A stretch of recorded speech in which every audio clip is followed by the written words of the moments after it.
So, welcome back to Third Age Reforged and to another battle replay, and I did actually find another replay in my backlog, so this actually is a continuation of the series of battles that Two Times sent me. I somehow managed to miss this one. I believe I didn't do this one because shortly before I left for Christmas at the tail end of 2022, I believe I showed this map already, and so I wanted to give a little bit of time before seeing it again, but I feel as though by this point enough time will have passed. I mean, we will already be practically a quarter of the way through 2023, so I think it does make a certain amount of sense that we are able to revisit it now. I don't remember what this map was exactly called. I believe I've referred to it as several things in the past, but it is one of these larger maps that tends to have its focus in this corner of it, with the three defenders very often holding up around this settlement because it does offer the best defensive position.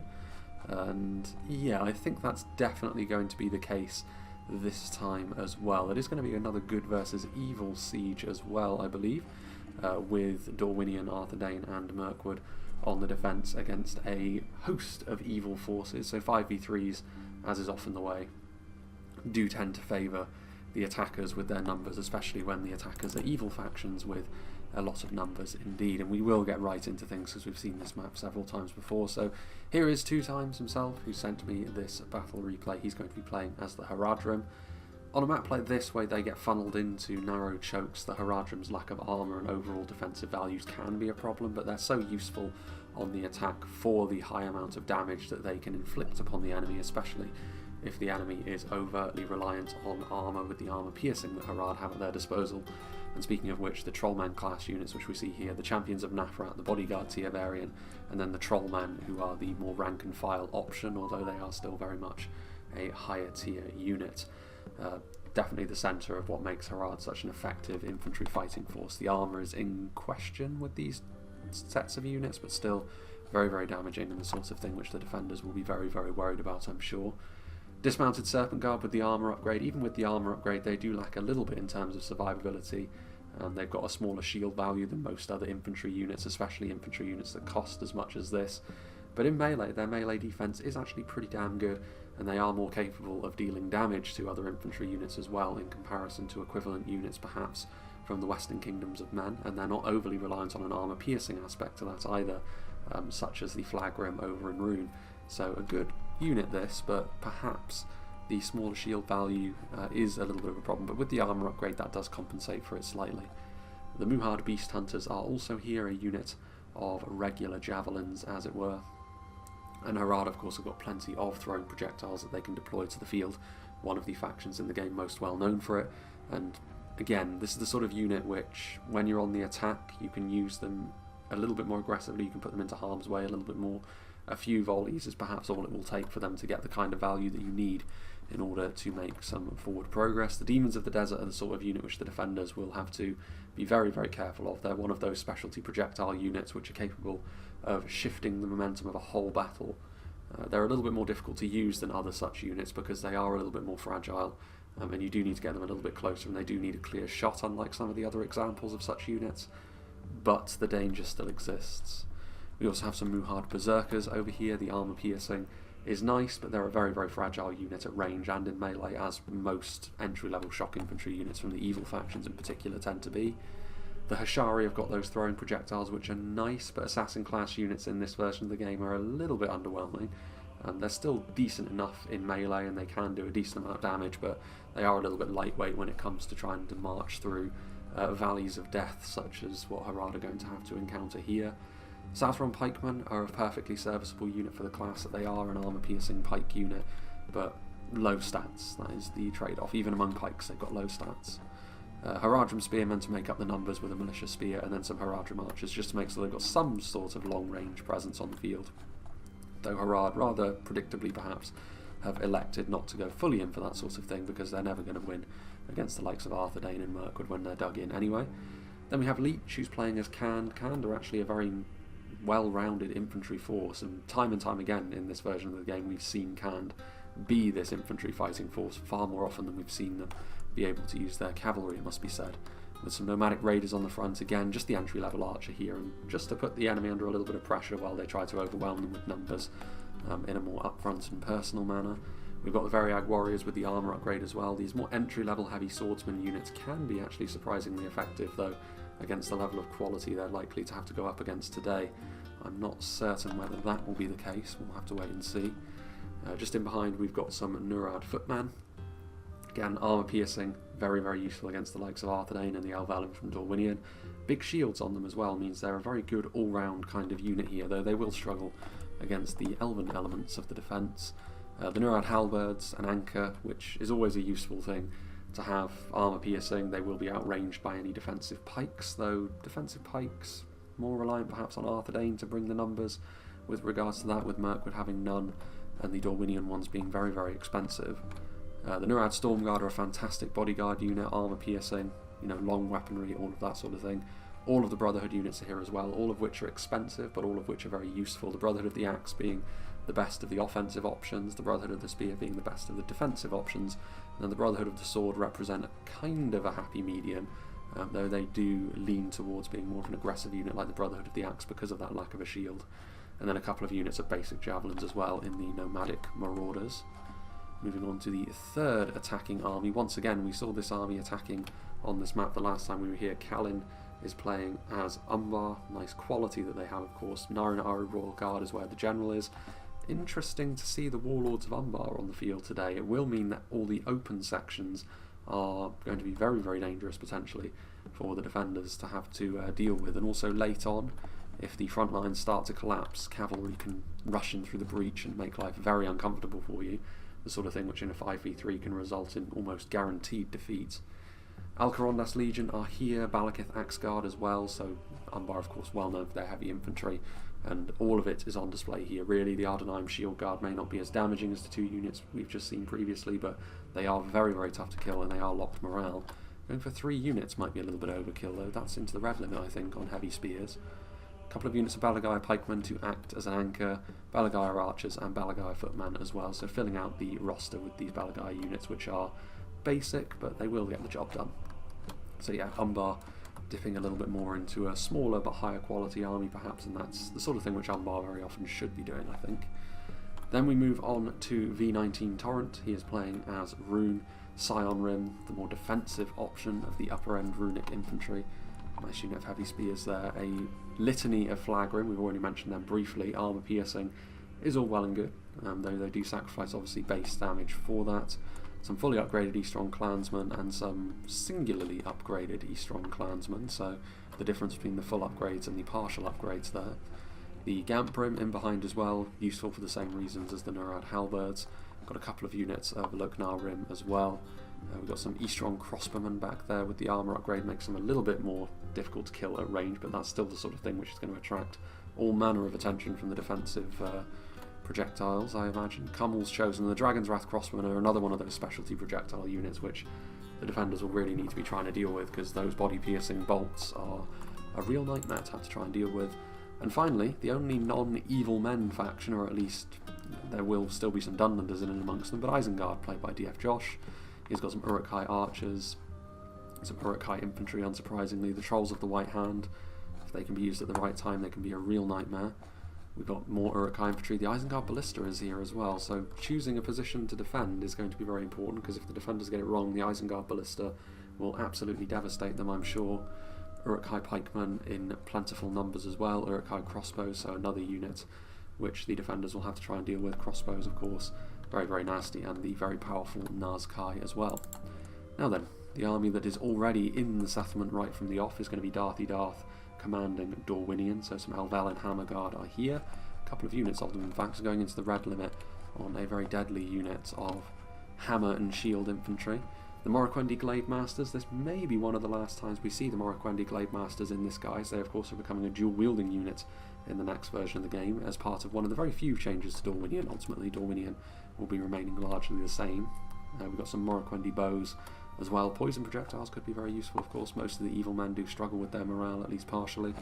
Elvalin Marksmen, I think in terms of a long and grinding skirmish fight, the defenders should be absolutely fine based on the compositions we've seen of the attackers. The attackers will have to be a little bit more aggressive, and considering how long this battle is, I'm not sure whether that will be the case. Morroquendi bows here as well. Morkwendi pikes, we already mentioned the necessity of having this kind of unit. They're expensive, but elven pikes are very, very good at holding the line, and especially if you pack the front line as well. With plenty of these Elvalin units, the Vanguard and the infantry, they will have the mass to withstand any sort of hyper-aggression. Now then, we have Mirkwood, played by Tintin. Mirkwood bringing a lot of quality, as you would expect. Elven King's Palace Guard with the armour upgrade, very, very nasty indeed. We've got some Ents, which can act in the same way as Trolls, of course, so if they can be used at the right time, they could devastate the attacking forces. Some Javelins from the Woodland Protectors, some Hiri Peng with the armour upgrade as well. We've got Hiri Ek, we have Hiri Lang and Auth, so mostly the heavy units, all the armour upgrades on display as well. There's a few gaps here which I would imagine are going to be Woodland Realm Patrol, maybe some Woodland Realm Axemen. Certainly the Greenwood Rangers will make their appearance with the damage that they can do. And last but by no means least, we have Wind Swordsman 44, who is playing as Arthedain. Arthedain got a little bit more of a conventional archer force perhaps, but the Wardens of the North also offer that really nasty armour-piercing projectile, which, picking and choosing the right targets, 2 of them, so going into the red limit. A gap here presumably for the Troll Slayers, and perhaps for the Dunedain Rangers as well. Some upgraded Arthedain marksmen, so yeah, another clutch of heavy archers. That should make the skirmish fight that much smoother. Numinous Gate Guards and upgraded Arthedain pikemen, so more of those pikes to help hold the line. Dunedain Peacekeepers are a good choice against this kind of force, because against most of the evil men, the Peacekeepers will be a very efficient melee combatant indeed, as will the dismounted Fornost Orion Knights, though shieldless as they are. Arthedain Men-at-Arms fully upgraded will do a decent job at holding the line, though they will struggle against armour-piercing elements of the opposition. Some standard Arthedain Men-at-Arms without the armour upgrade as well. We have the Knights of Annúminas, who may tangle with the Warlords of Umbar. One-on-one, the Knights of Annúminas should win that fight, but it's the sort of thing which Arthedain, they've invested this in money into their cavalry, so they're going to need to use it well. And a trebuchet, so artillery can of course be absolutely devastating. I will be making a cut. I imagine it's going to be a fairly substantial one. I mean, it's this map we have seen time and time again based on the deployment zones. The defenders are given the opportunity to get back into more of a defensive shape, and I think on this occasion it is called for. But yes, I think it's going to be a fairly substantial gap, this, but this could be a very long one, so settle in, and I'll rejoin when the battle is about to begin. So I think we shall rejoin here. By the looks of things, the Isengard ballistas are being cocked and loaded, ready to shoot into Arthedain's position, which is fairly precarious, to be honest with you, on the receiving end of the Isengard ballista there. The Dunlending clansmen acting as the shield for the ballista, but they're going to get absolutely bowled over, as you can see, in direct charges, though the increased anti-cavalry bonus of these Dunlending clansmen will help them to a certain extent against the Knights of Annúminas. So I do believe the real MVPs of that particular fight may very well end up being the Uruk-hai crossbowmen. Now, Arthedain do have their trebuchet, which is probably just about out of range of the Isengard ballista, which is probably for the best from their perspective, because in a straight artillery duel, unfortunately for Arthedain, the trebuchet would certainly end up losing to the Isengard ballista. Pound for pound, probably the best unit of artillery in the game at the moment. That may change with the new patch, with certain new additions. We shall wait and see how effective they will ultimately end up being, but if nothing else, the trebuchet is having to use up its ammunition on the Isengard ballista, which can only be a good thing in the long run for the attackers.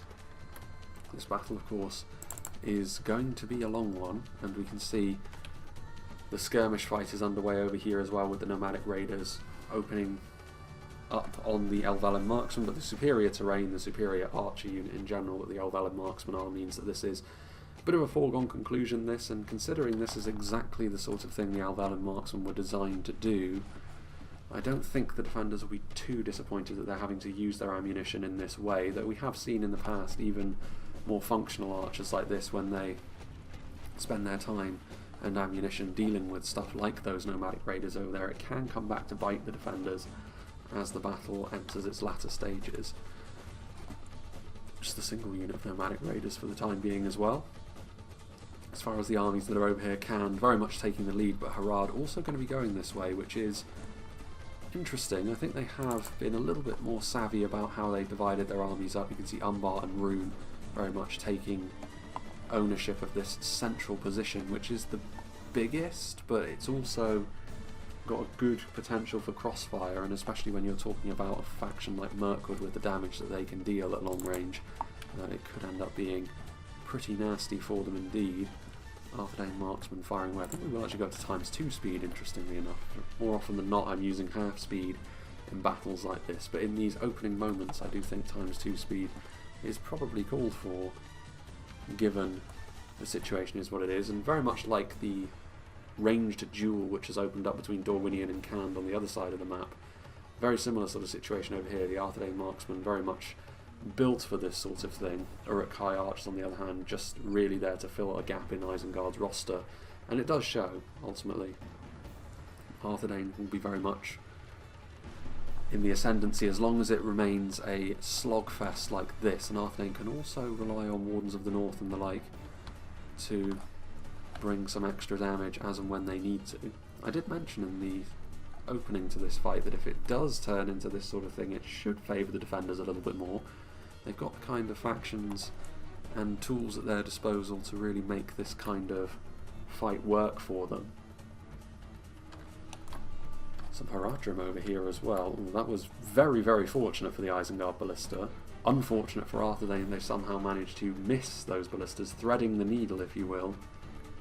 Especially with trebuchet shots, which tend to be a bit larger in terms of their area of effectiveness. But I do like the fact that Harad are coming over here to give Isengard a hand, just like they will with Khand on the other side. It means that the load is being shared. Those ballista bolts actually falling a little bit short. There is a unit out here which I believe, yes indeed, Mirkwood stalkers that managed to escape into the open field during the grace period, and of course because they can hide anywhere, the attackers, I'm sure they noticed they were there somewhere, but perhaps not prepared for them to arrive quite so quickly. And these units over here, the Halberds and the Brotherhood of the Sword, both unshielded.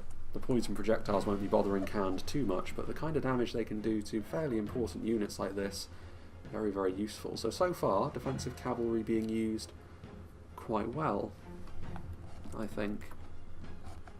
And it will convince Khand to move backwards. I mean, all they really need to do is send a single unit of archers back there, and it will be enough to ward off the Mirkwood stalkers. But this is where the lower archer count of the attackers in general may very well come back to haunt them, because the Mirkwood stalkers could just be allowed to do as they will. Shooting into the front of the Brotherhood of the Spear is unlikely to have the same kind of effect due to the large shields that they have. Meanwhile, BELEGAER archers moving forwards, firing into the Mirkwood position, and so far it looks as though Mirkwood content to let the BELEGAER archers be. I suppose there is a wisdom in this. Mirkwood, more so than the other two, are more focused around dealing damage with their archers. They don't want to be getting involved in a slogfest with Umbar, so maybe a little bit of a role reversal here in the middle. And they don't want to be counter-attacking either, because Rhun have already got their archers in position, ready to hit any Mirkwood infantry from the side should they move forward. It's looking more like this defensive position over here is the one where more action is happening, but it's still slowly for the time being. Dunlending clansmen acting as the buffer. You can see a fair amount of damage has already been done. Nothing too critical to Isengard's overall battlefield ambitions, but certainly not the sort of thing which they can sustain indefinitely. And Arthedain do find themselves in a favourable position in this sort of situation. Arthedain also, while their pikes are not quite on the same level of Isengard's, it's not the sort of tactic that Isengard can use to bully a faction that, you know, they might be able to do against other factions. Certainly against the likes of Mirkwood, Arthedain will be able to withstand that kind of pressure more so. So far the Arthedain marksmen very much earning their keep, just a single unit of men-at-arms acting as a screen, and then every now and then the cavalry goes forward to charge. Again, another nice amount of damage done, but only to Dunlending clansmen, not the sort of thing which they want to be losing knights to if they can help it. This is all well and good as long as these units are dealt with in a timely manner. Not too many of the Knights of Illuminus falling there. They do manage to rout them off. Incremental gains for the defenders, but certainly better than nothing. Dunlending clansmen on the way forward with trolls nearby as well. Now, trolls muddy the waters somewhat. It will make the job of Arthedain's cavalry significantly more difficult. And indeed, Trolls of the White Hand will also be very, very effective against Arthedain man-at-arms. A little bit of support coming in from Snaga skirmishers as well, so maybe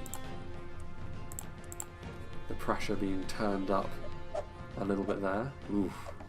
I saw that sail overhead. The Isengard Ballista Bolt bisecting the Knights of Annúminas there, so a bit of retribution for the treatment the Dunlanders got at the hands of those Arthedain Knights. And interestingly, Mirkwood Berserker's the one taking the lead. I mean, the armour piercing will be useful against the Arthedain man-at-arms. They've already been softened up a little bit by javelin fire. The trolls coming in would certainly help to seal the fate of these human soldiers. And over here, starting to see more pressure now. And I mean, this is the thing with Mirkwood deciding to deploy a little bit further back. They have surrendered the pathway up here, and that does allow the attacking archers to basically get on the same level as the elven archers, though the Wooden Realm Patrol getting several volleys before the BELEGAER archers get set, and you can see the increased damage starting to reap its rewards. Mirkwood's arrows definitely doing a good job there before the BELEGAER archers can get set, but they're not the only archer that Rhun and Umbar have at their disposal. The Narim could get over here, the crossbows could as well, but that is the risk they've decided to take. 2 units of Woodland Realm Patrol there. And certainly the kind of damage that ranged units can do to Mirkwood, even with the armour upgrades, in support of that front line. Mirkwood need to be domineering on the front, and range support for Rhun and Umbar is the sort of thing which may take that away from them. Mirkwood very much a sort of high risk, high reward kind of faction. If you can dictate the pace of the battle and the positioning on the field, they can be truly devastating with how powerful they are at range and how skillful their units are in melee, but they are maybe a little bit more easily bullied than a faction like Imladris or Lothlorien with their lack of a phalanx and their lighter units in general. The Narim are trying to get up here once again. The BELEGAER footmen acting as a makeshift arrow barrier. But this does of course mean that the BELEGAER footmen are also going to be taking some damage. Again, not maybe the targets that Mirkwood would have chosen to go after. There's still the small matter of all the infantry that Mirkwood and Umbar will, or Rhun and Umbar will be sending at them. But needs must, you can't allow these attacking archers to give you the business. Interestingly that Rhun have decided to go where Mirkwood are, given the armour piercing focus will probably be at its least effective against Mirkwood. Armour upgrades may be present, but Mirkwood always more about that melee defence, and still this one unit of nomadic raiders that have been utilised so far to try and soften the enemy up. They haven't really done much in terms of damage here. You can see that there have been a few kills scored on this one unit of Elvelyn marksmen, but there's more than just a single unit of Dorwinion archers, and ultimately maybe it's just the ammunition count on this one unit as well has been depleted, but you'd have to say that this is something which the defenders will not be too concerned about. Dorwinion still basically unharmed.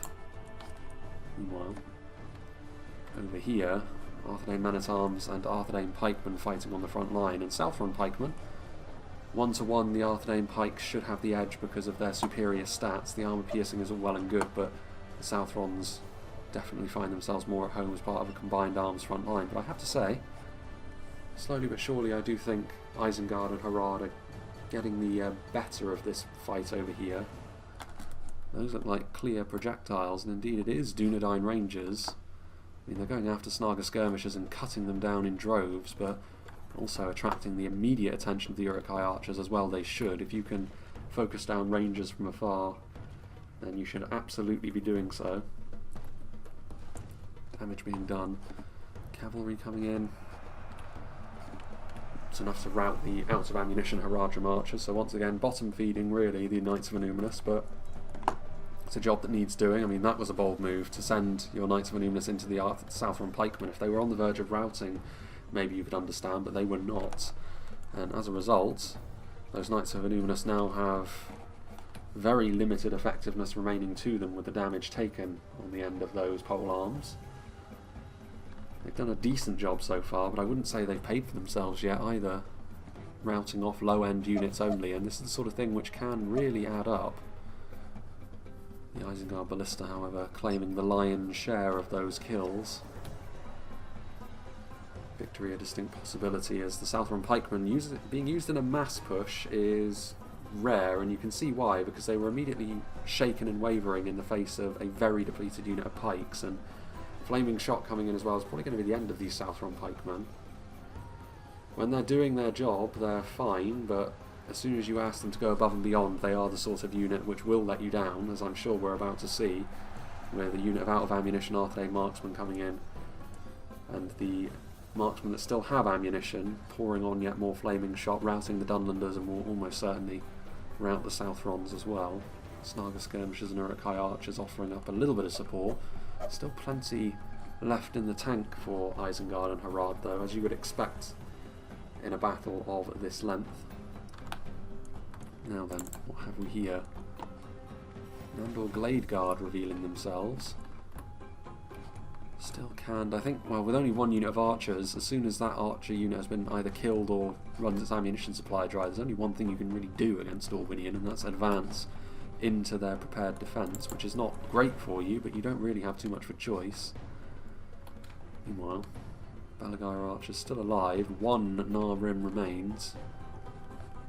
He has the full ammunition supply of his units available to him, so slowly but surely he could actually do a ton of damage, which is the conundrum. You don't want to use a whole volley to finish these guys off, but conversely, over a long period of time, they could have an impact on one of your very, very important frontline combatants. These Hiri Pang look like they're out of ammunition, which would be strange.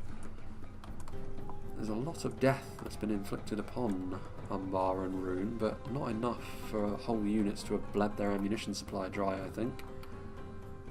It is completely Mirkwood, so they have split off entirely into their own choke points here, Arthedain, Dorwinion and Mirkwood. I've mentioned the dangers of doing that in the past, but they are more able to support one another on a battlefield like this, so it is more easy to compensate in this kind of environment.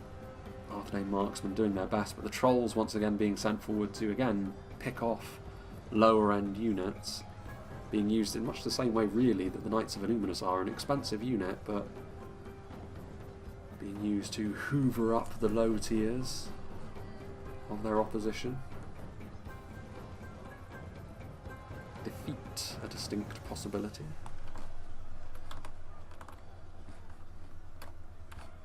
Snaga skirmishers still acting as a supporting unit, not all of their ammunition hitting the mark, but it doesn't necessarily need to. The next unit to be committed in will be the Peacekeepers, something a little bit more dangerous to the continued existence of all of these units on the front line. Dunedain Peacekeepers will do fantastically against the Muhard Berserkers, which have been sent forward as the next unit in line for the attackers. Even the Trolls, there's no armour piercing on the Dunedain Peacekeepers, but the extra damage will be useful at dealing with the Trolls, and the Trolls of the White Hand are already a little bit bloodied.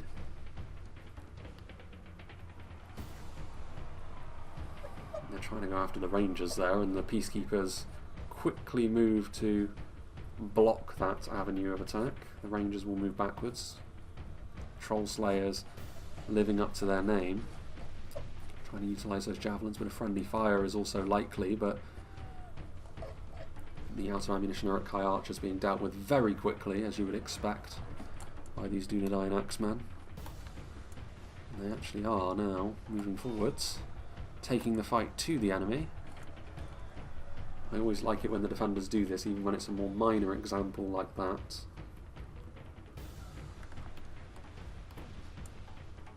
Trolls still fine, though some of them starting to fall, which is always a sign that they're starting to hemorrhage their long-term survivability. Cavalry moving forwards once more. Muhard Berserkers taking hits, and that, again, kind of unit which in sustained melee will do decently against cavalry, but so far so good from that perspective. Meanwhile over here, don't know exactly what's going on there. Individual units, I mean, these Woodland Protectors already being attacked at range. Eastron Clansmen probably not going to achieve too much if they were to move in on their lonesome against the Mirkwood front line. Indeed, that one learnt that the hard way. The Woodland Protectors are pulling back a little bit further. Are they going to move in? I wouldn't have imagined so. It's a weird situation, yes it is. This battle as a whole so far has been the deep breath before the plunge for the most part. Haradrim Spearmen getting charged by the Nandor Bladeguard, and once again these probing assaults are not really proving to be too fruitful. I mean, this is probably the least appealing of all of the three entryways into the settlement because it's very narrow, it's very steep. Dorwinion have got all of the tools to plug it up infantry wise, and as a result of only really having to use one of their units of archers to counteract another, they will still have plenty of ammunition, including poison projectiles of course. Still, this one unit of nomadic raiders has seen an awful lot of use so far, so it's not all bad I suppose for them, and they haven't really utilised anything yet either. The battle in many ways is yet to get underway over here. Nothing of any great note, dancing around one another, trying to gain small scale advantages before things really kick into high gear. It's really still only over here on the Arthedain front where things have gotten underway, and even then it's been a bit start-stop, and the more stop in that equation can only be good for Arthedain with their ranged advantages. Wheeling that ballista menacingly closer, it's the sort of thing which with a few good hits can really turn a battle all on its lonesome. Javelins being utilised on the Dunedain Troll Slayers, but they very, very quickly of course deal with what remains of those Haradrim archers, counteracting with arrow fire, and they will also charge forward in melee to try and deal with them, and I can't imagine that they're going to last too long in melee against a unit far their superior. One of the trebuchets has been destroyed. Presumably the ballista managed to get that hit, and the trebuchet is now back further up. The Snaga skirmishers, which have thus far been a very effective supporting tool, but without any sort of melee shield on the front line, and Haradrim archers are not going to be key for that. I mean, if the attackers do go on to win this, it will be the poster child battle really for death by 1,000 cuts on the defenders, because very, very slowly just chipping away at them with low-end units, gaining minor gains with each engagement, and eventually the manpower advantage may become distinct. But the danger of doing this of course is that you yourself are also going to be taking a lot of damage by doing this, and if the engagements are not going your way, bit by bit you'll be giving the defenders the way back into the battle that they've been looking for. And Arthedain still have plenty left to give, and they still have plenty of room to retreat to as well, the defenders. They can still reorganise themselves. Elders of the Elven King in a nasty position there. Are they going to use... I mean, even one volley of these Silverthorn arrows are very, very valuable. I mean, that...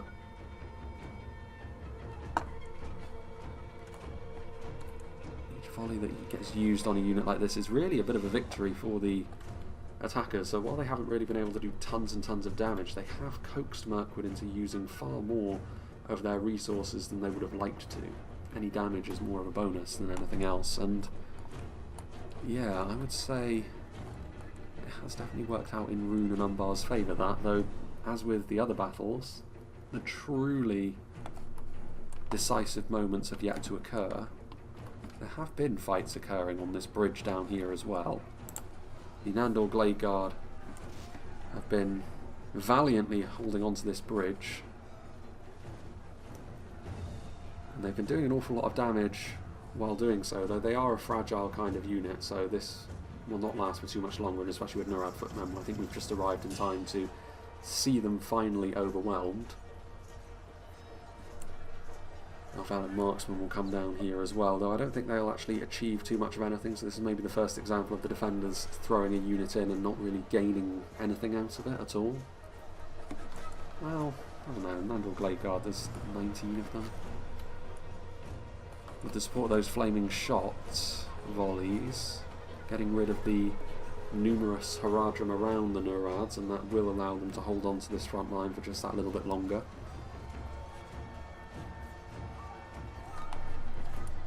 Nomadic Raiders still firing away as well. Norad Footman ready to move in at any given moment. Our Beast Hunters routing through the enemy, as Medieval 2 units are wont to do. Still plenty left as well. There is still so much of the attackers' resources left at their disposal. Trolls bloodied. I mean, it seems weird considering the amount of death that has already occurred over here, but even on this engagement, the truly decisive moments have yet to even begin. Horns of the North and Arthedain marksmen ready as well. And here in the middle, Elders of the Elven King. 2 units of Elders of the Elven King, and in all fairness, they are actually in range to do some good damage, and they are going after the unshielded Balakith Axguard. As much as armor piercing isn't as useful against Mirkwood, the base damage on the Balakith Axguard is still good. And you want to get efficiency of kills, and that's exactly what the Elders of the Elven King will be achieving by targeting the Umbar Heavy Axeman. The Arthedain Shield Guard will be able to withstand this kind of beating more so after all. And they're the kind of unit that you will have to kill off in their entirety anyway. But still, Warlords of Umbar. Morroquendi Stalkers feasting upon routing units, but they have revealed themselves, and that means the Warlords of Umbar will keep an eye on the minimap, but the Umbar Knights are going to want to go after them and kill them off. They could be kited around, but it would take the Stalkers an awfully long time to kill off the Warlords with their multiple HP nature and their heavy armour. Elvalin Marksman firing directly. The Norad Footman still going to be victorious even without the Haradrim on the front line giving them a hand now. The armor piercing and the fact they're going up against out of ammunition archers in melee certainly helping their case, but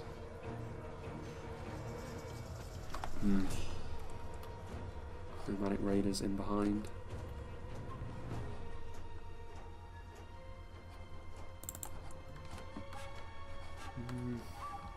Isengard's thinking about moving forwards again.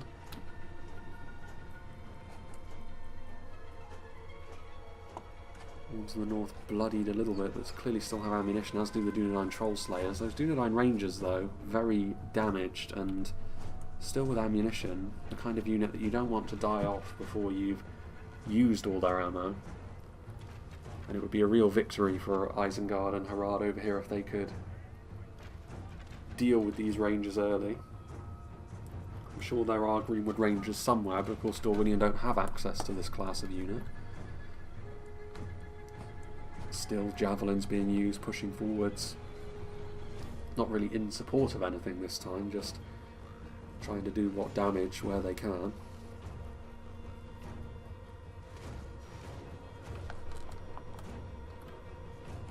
Showering in from above, more Wardens in the North falling. Again, these are the kind of incremental gains I was talking about, the death by 1,000 cuts.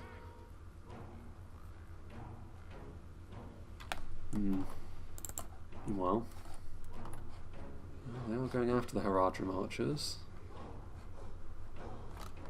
Warlords not going to hunt down the Stalkers. I mean, stat padding a little bit the Morroquendi Stalkers here. The actual tangible benefit to killing off these units is practically nil, because there's no way those Snaga skirmishers would have returned from routing anyway, but still.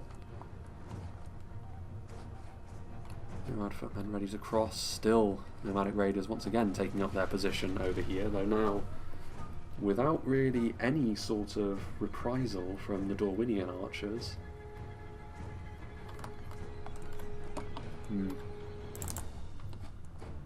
Over here, still we've got this sort of weird, uneasy calm before the storm moment as the runic clansmen line up in front of the Mirkwood defenders, and slowly but surely they are doing some extra damage with those BELEGAER.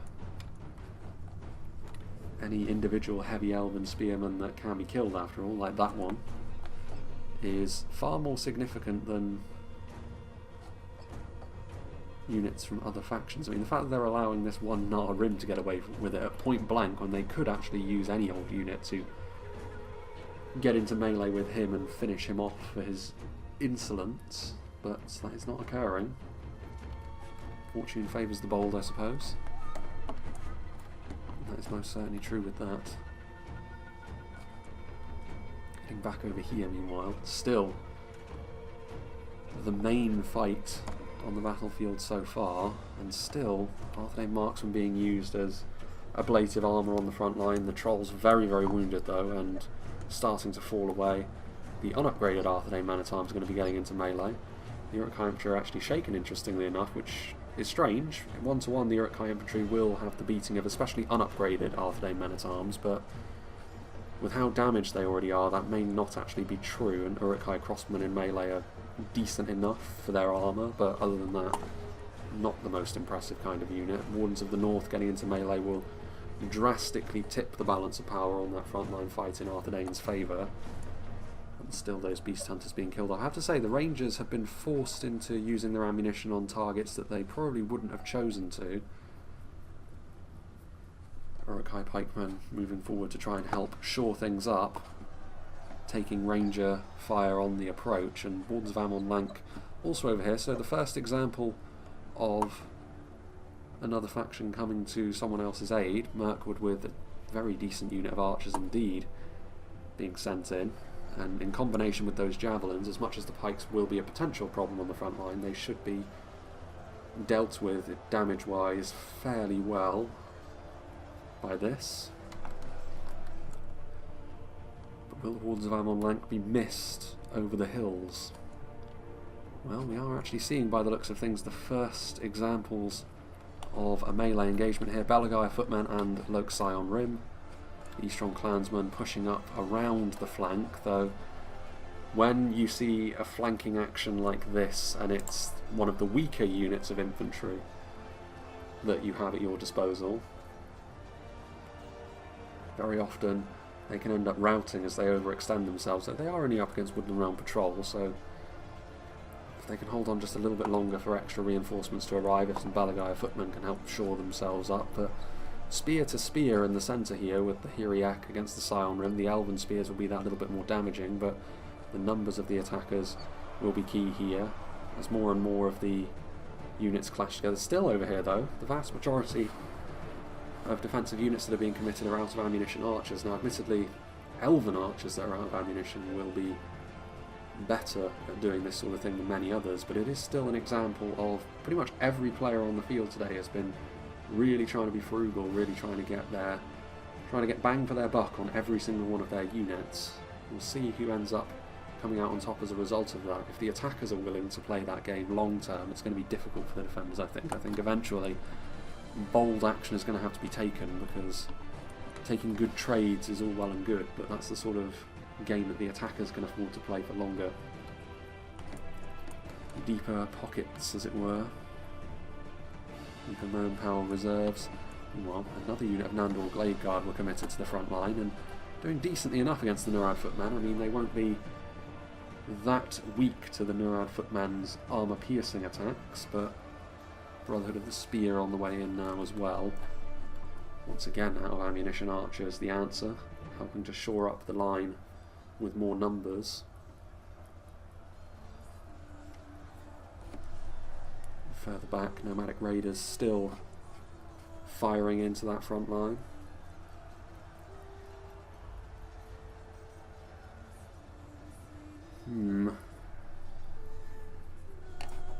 Further back, Brotherhood of the Spear. Will they be enough? Poison arrows, I mean, to be fair, the poison arrows probably won't be enough to rout the Brotherhood units if they're supported properly and consistently, though. Reinforcements are a little bit further away, so Dorwinion do have the potential here to break that particular attack. You saw routing being induced. Well, still the ones in the north, only 25 of them remain, but also Wardens of Amon Lank, a combination of these archers that then turn into great weapon infantry and melee longswords and long haft axes, both of which will be enough to deal with the Uruk-hai infantry, a very fine unit in their own right, but the kind of opposition they're now going up against will be a bit of a problem. But perhaps long term, to support those javelins, the losses being incurred by the defenders, is it sustainable? Or will Isengard and Harad eventually overrun and overwhelm this position?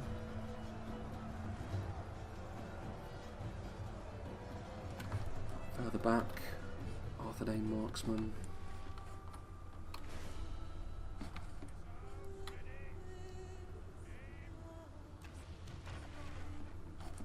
Another unit of those Warns of the North. I mean, armour-piercing arrows all well and good, but they don't really need to be using too many of their resources in that way yet. I think they should be saving some of it so that they can deal with another big push, perhaps.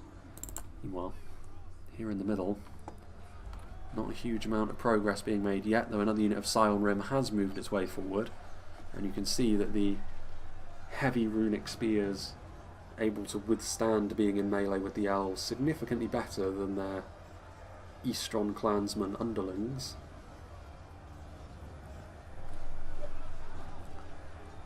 Axguard, still the Rim, little individual pockets of archers still trying to get what value they can, and I think this is the sort of thing which I can really see adding up come the end of the battle.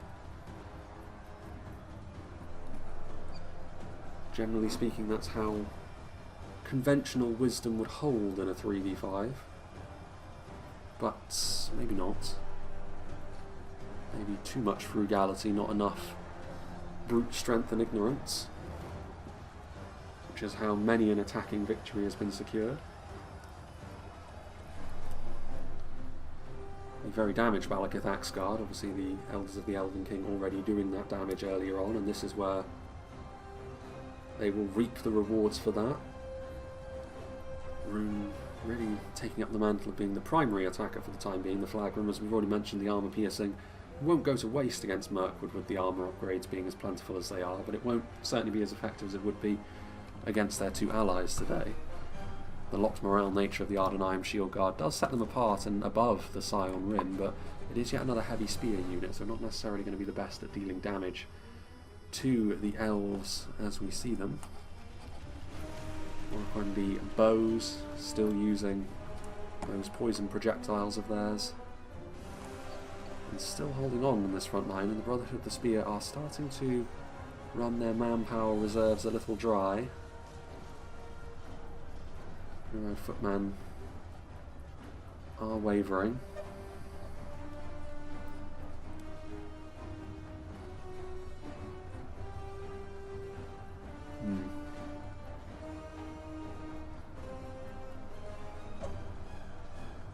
The damage on those elven units as well is going to be pretty damn good. They're not the best in a skirmish fight because of their slightly lower armour, but that's not really a concern anymore, and it never was going to be with the more limited ranged options that Khand had at their disposal, and still not a huge amount of territory gained, and now we're starting to see the bodies really pile up over here as well.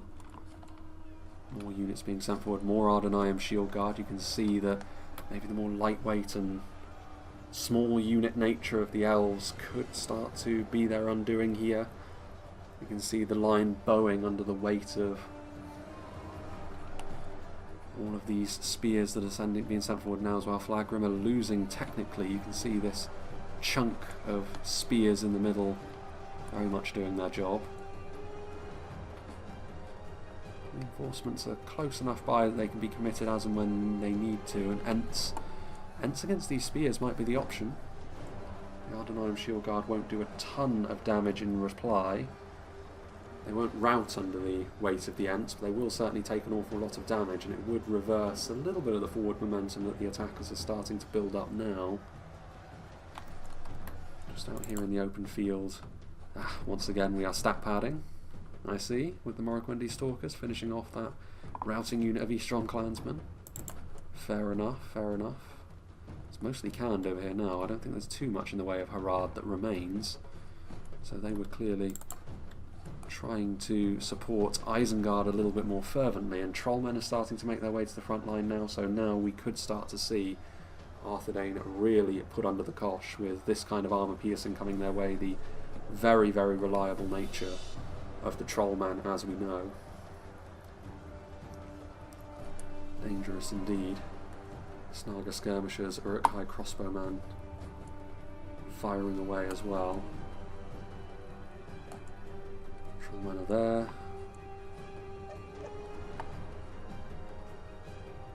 Depleted though they may be, any one of those bolts that does hit will be most appreciated, I'm sure.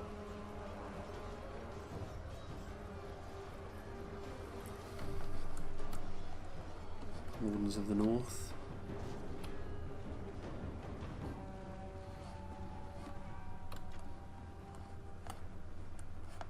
It is a sign, though, of maybe a little bit more worry for Arthedain that they're willing to send forward their upper tier pike unit in the Numinous Gate Guards to try and keep the front line under control. I mean, you can see that, upgraded Arthedain men-at-arms are fine as a line holding unit, but you're really throwing them to the wolves if you're asking them to try and hold back Trollman.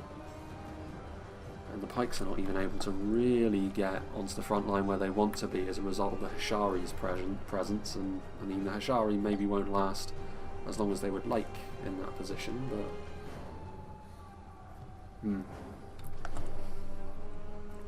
Snaga throwing in. What have we over here? Arthedain Shield Guard. Defeat is almost a certainty. The Ents pushed in, almost like the Mirkwood player heard me.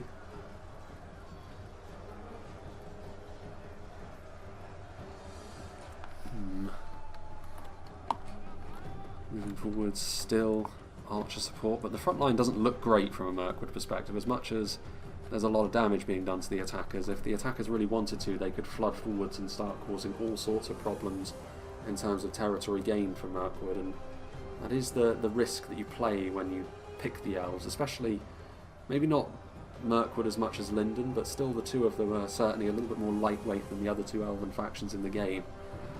And brute force is very often the way, because if you try and match them unit to unit and fight them in a more straight up manner, obviously that's where the elves and their damage and their melee defense and all of those things can really start to come into their own, especially in a narrower engagement such as this one.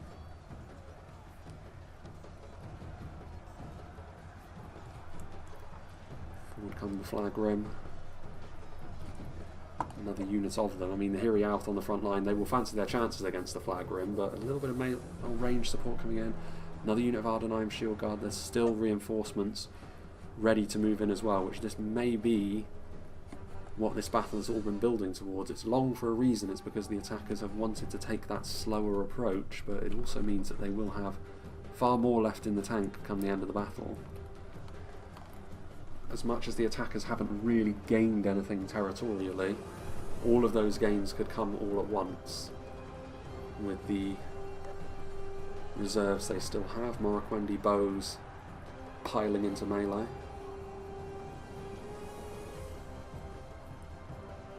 Doing their thing. A little bit further back, Ariag warriors that were just pushed forward. The armour upgrade is all well and good, but still being outfought in terms of quality here are Khand.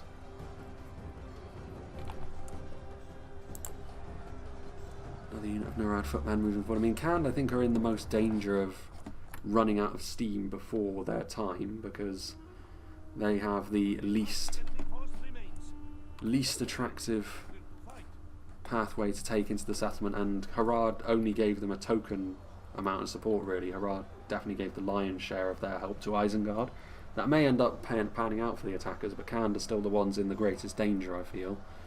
Hiri Outh really showing the flag rim who's boss in melee though, and Hiri Lung also doing the same. This is where the locked morale of the Arthedain Shield Guard will start to come into its own. It will allow this attack to keep going for longer, but it does mean that reinforcements will need to make their way forward a little bit more quickly, and the reinforcements are quite far away. That is a common danger, I've noted. with attackers. Very often when the attackers lose 5v3s, it's because their reinforcements are too far away and they cannot react quickly enough. Very often the reason given for this will be you want to keep them out of range of the range support of the defenders, and that's fair enough. Most of the time they will have some really nasty stuff at long range, but you have the ability to absorb casualties, though this is concerning for the defenders. Harad and Isengard very much in the ascendancy now, as we are flying over, as that front line was collapsing as well. The Warns of the North in melee, but it's Nar's-Kai they're having to deal with, and they're going to get overrun here by Uruk-hai. So Elvelyn infantry are on their way, so Dorwinion sending over some support, but it's going to arrive too late, and the kind of support that it is functional at best. Elvelyn infantry not going to have the quality, I think, to turn this around. There are some Dunedain peacekeepers. The Warns of the North routing. I doubt the general will actually escape from that mosh pit, so we'll probably see the movie pop up any second now, but Dunedain peacekeepers doing their best. But this, I think, is the moment, the breakthrough the attackers have been waiting for, and Harad and Isengard should probably step up their pressure, and if the other attackers are paying attention to this as well, they should all be looking to do the same thing now, collapse upon the defenders all at once. It means that they won't be able to send any more reinforcements to help this position. No more units able to patch over this now gaping wound in the defences. Demons of the Desert throwing their projectiles in. Plenty of pikes still available, and as much as the Elvelyn infantry, their heart was in the right place, but when the momentum is against you, that's not the kind of unit that's going to save the day, and they end up routing in the face of very, very scary units indeed. Trollman, Nar's-Kai. An unsurprising reaction to this level of pressure, and they're going to have to rethink their strategy now, the defenders. What are they going to do? I feel as though a little bit of indecision is gripping them. I mean, Arthedain don't really have too much left. Dorwinion actually sending over some units to help Mirkwood, and you may question the need to do so. It seemed like Mirkwood were doing just fine, but Gamprim, Mirkwood of course don't have any phalanx units of their own, so that is a concern, especially with pikemen on the way forwards as well. But trying to ensure that Mirkwood win more quickly so that they can present a more united front against Harad and Isengard when they inevitably arrive within the settlements. That would be the situation here, I think. Nandor Glade Guard ready and waiting, Elvelyn infantry as well. What have we here? Greenwood Rangers trying to get into place. I mean, we were wondering when they would finally show up, and maybe panic stations means that they are now doing so, but the attackers once again with those Narim, seeing them immediately and trying to focus fire them down. Completely unsurprisingly, if you can take away the Greenwood Rangers, that is a huge loss for the defenders at this point, especially as they will kind of need them, I think, if they are to have success. You can see that Dorwinion sending over both units of Hammer Guard, trying to consolidate maybe a secondary defensive position. They already have one unit of Elvelyn infantry over here forming up another front line as the kind of desperation attempts. Arthedain with a few units simply trying to slow the tide down, allowing Dorwinion to get in position with stuff like the Hammer Guard, and considering Isengard and Harad will have taken damage in overwhelming Arthedain in that way, high-end Dorwinion units are not the sort of thing that they can afford to take lightly.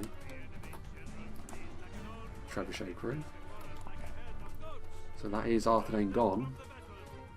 First army completely destroyed. What is going on here? Warlords of Umbar dealing with something. There's some mounted units here, so I would assume it was the Morroquendi Stalkers? No. That was the enemy general, the one who ran.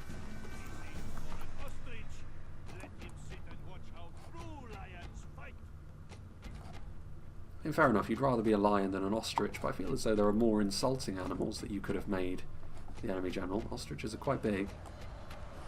Well, what have we here? Alcarondas Legion on the way forward, so reinforcements have been applied to the situation. I think Rhun and Umbar, as long as they keep Mirkwood needing to keep most of their focus over here, they can rely on Isengard continuing to make progress. At this point, the canned Dorwinion front line is looking like more of a footnote, in all honesty. What's going on here? Nomadic Marauders dealing with some of the Nandor Glade Guard that are counter-attacking. I kind of appreciate the fact that Dorwinion are trying to make something happen over here. A little bit of a counter-attacking action, but in the long run I don't actually think that that's going to be too much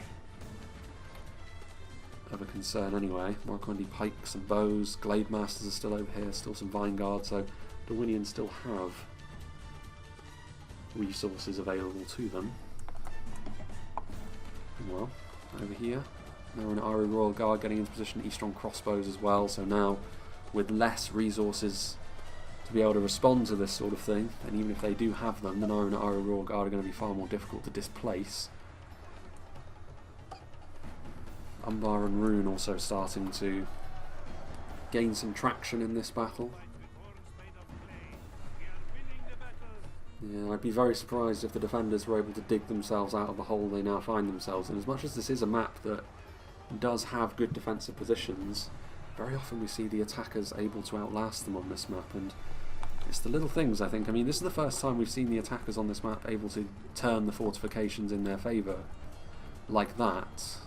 So that's definitely been a factor, and taking the slower approach has, I think, been to their benefit.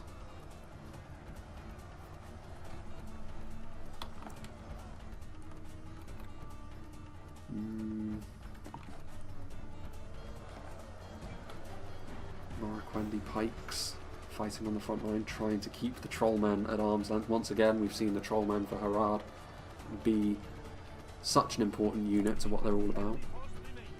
Elvalan infantry moving in, but again, we've already seen the Elvalan infantry try to save the day, and in the face of Harad and the more aggressive Isengard units, the Elvalan infantry match up rather poorly.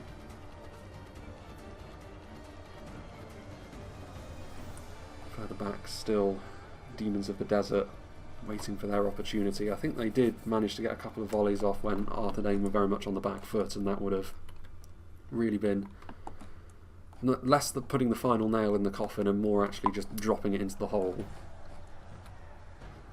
Van Hammerguard are the ones that are getting targeted as well. This is the sort of thing which, again, really turning the screw here, the attackers.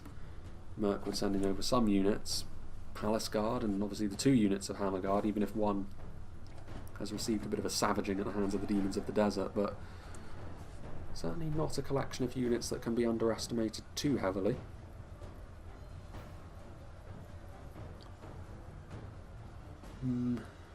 Victory seems certain, only a fool could lose this battle.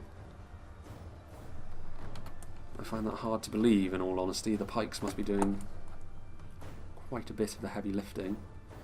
Dorwinion having to siphon off more and more of their support, so Elvalan Vineguard now finding their way over here, trying to help Mirkwood hold on over here, but again, this is where the armour piercing of the Flagworm will finally find itself right at home against a more defensive unit of spears that rely on armour to a certain extent.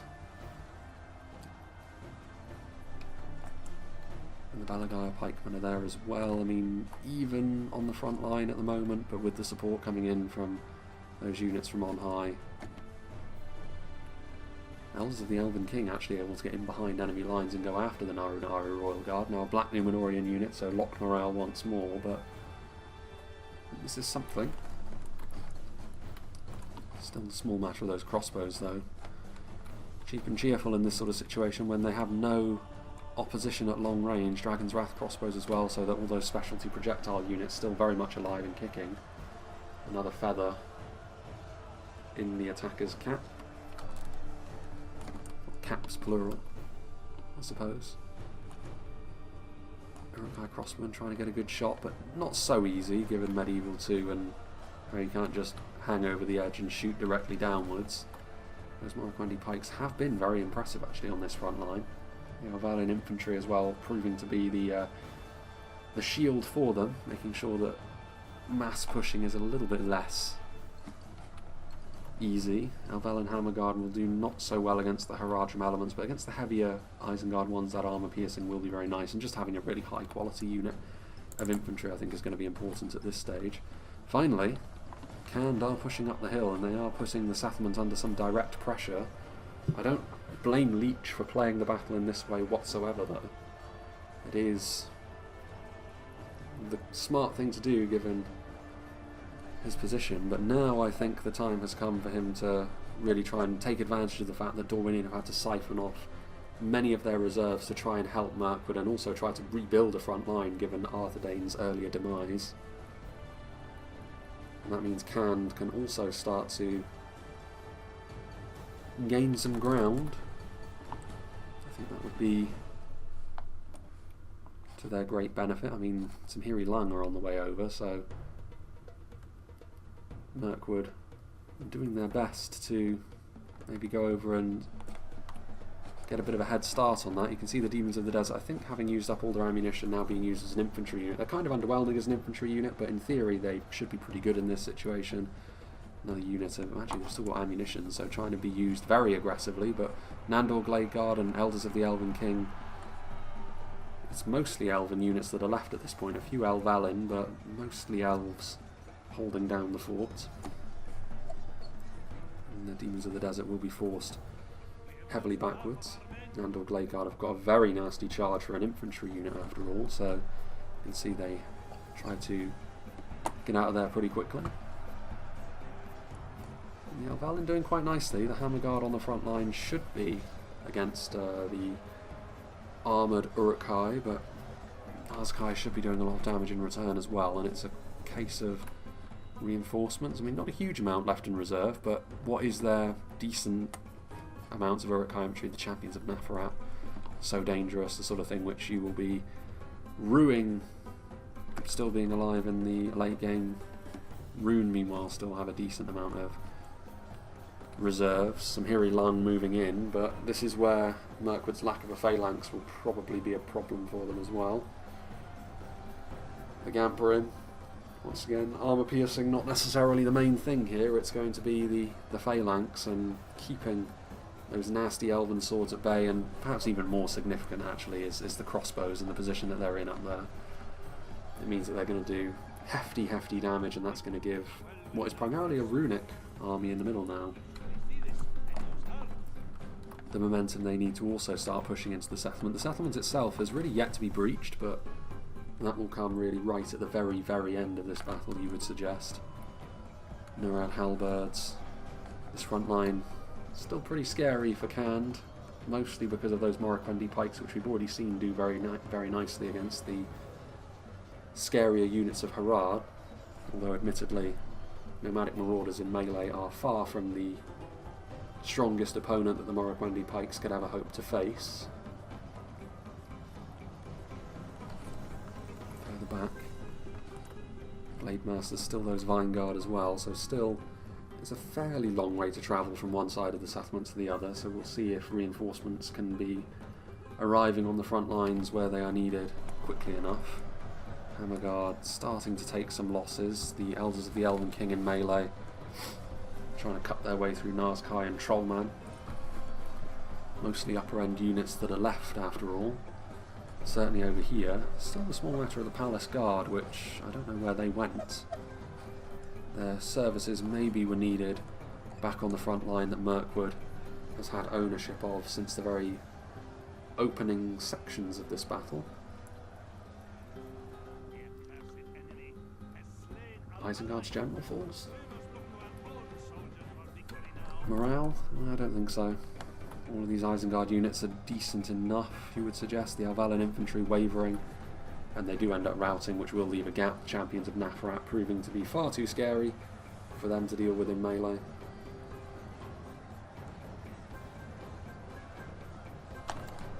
As the warlords wash over that front line.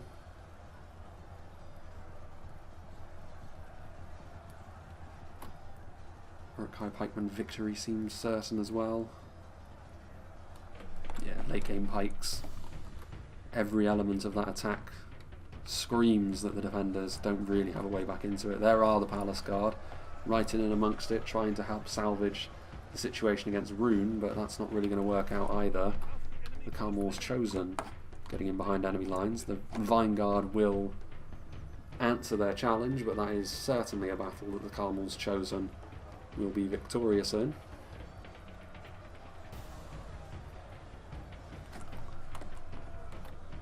Strong crossbowmen.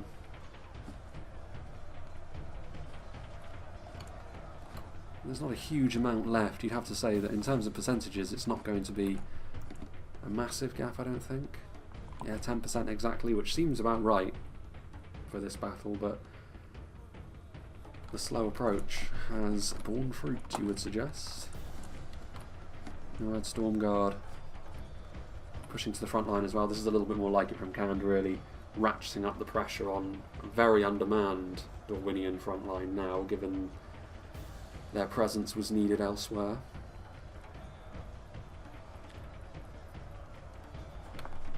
Further back, Mirkwood Glade Masters still here, but Warlords of Umbar getting in behind your lines as well.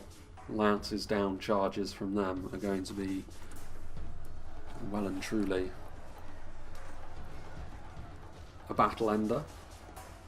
It's been a long one, this, even with liberal use of speeding things up. A battle that's nearly 60k frames long is always going to be this way, and a lot, I mean, unlike on a map like Minas Tirith, where it's kind of impossible to have a quick battle unless the defenders are really aggressive with it, on a map like this, it can only really turn out this way if the attackers choose to approach it in a certain way that you saw here, the slow approach, which we don't see it taken to this extreme too often, but it is difficult, I think, for the defenders to deal with the attackers when they decide to go about things in this way, at least in this version of the game. I don't know how this is going to be in the new patch. I think fundamentally it will still be in 5v3s and the like, the best way for the attackers to go about things. Stuff like using archers and incremental gains here and there.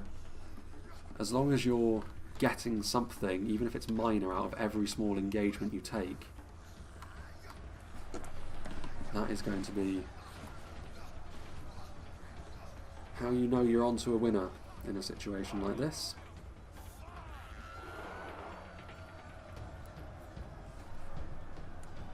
Mirkwood Glade Masters.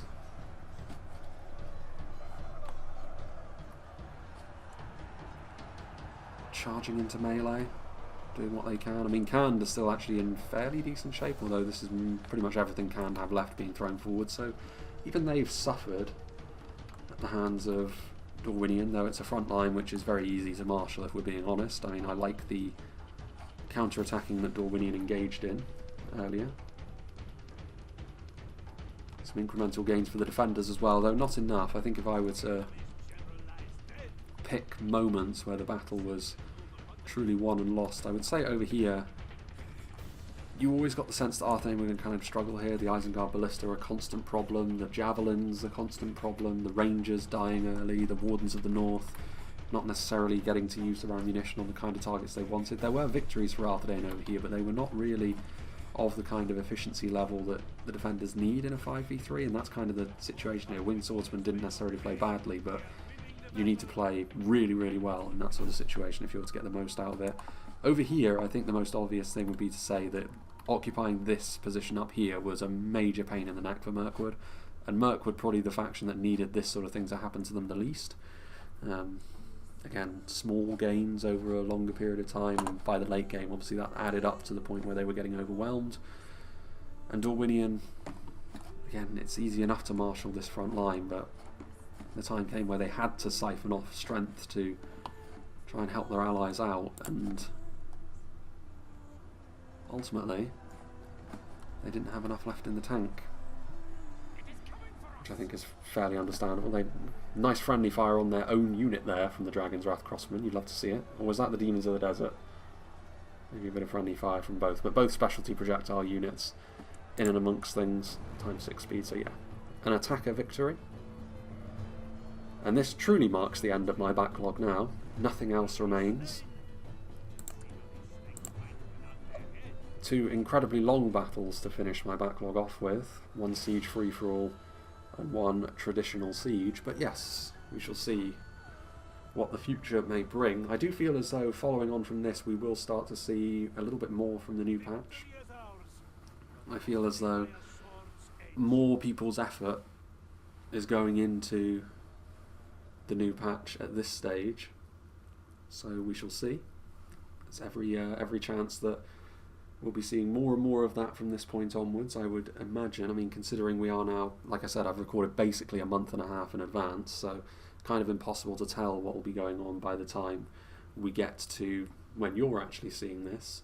But yeah, that's probably what will be happening. So big thank you to 2times for sending this one in. Let's see what did the damage for his army. He and Isengard forming a pretty effective duo, you'd have to say, and then a little bit of help for Khand as well. Trollmen, when they moved forward, that was the decisive moment in the battle. They, the Nazkai, some Uruk-hai pikemen as well. It was always going to be a nasty thing for Arthedain to deal with, especially when they were already battle-weary. Demons of the Desert were used nicely as well. We saw them get a few decent volleys, especially into those Elvel and Hammerguard towards the end. And yeah, pretty much not much else. But then you don't expect huge kill counts from the attackers in a situation like that. From the attackers in a situation like this. So yeah, big thanks to him once again. Big thanks to all the players as well for being a part of this battle replay. This is another one of those which kind of got buried, so it was actually played quite a long time ago, and we're only just seeing it now. But still, better late than never. And yeah, like I said, new patch stuff. More likely to be making a slightly more regular appearance in the channel upload schedule from now. From my perspective, I feel as though I may be getting a couple of scenarios made by the Womb Raider fairly soon, but it's very likely that I'll slot them in earlier in the schedule than this one, so they may very well have already come out. But still, that will probably make up the next recording session that I do. As far as other things go, I do feel as though there will be a little bit of dialogue, maybe in the shape of a YouTube community post, maybe in the shape of a full channel update if it's necessary, moving later on into the year. There's, as the tumultuous times that I am currently living through continue, things still aren't entirely certain with regards to what's going to be happening. As I've already mentioned, in many ways the channel probably won't be affected by any of this nonsense at all, and things will continue as they are, or maybe there will be slight changes when the new patch comes out with regards to the kind of videos that are coming out, but the schedule won't change and that sort of thing won't change. But I do feel as though it's still important because they could still affect the channel in a sort of sideways way, so we'll see. It's one of those things that if it does become necessary to do so, I will, but until then, business as usual. So yeah, big thanks to all the players once again. I hope you enjoyed this, and I hope you'll join me for whatever is next.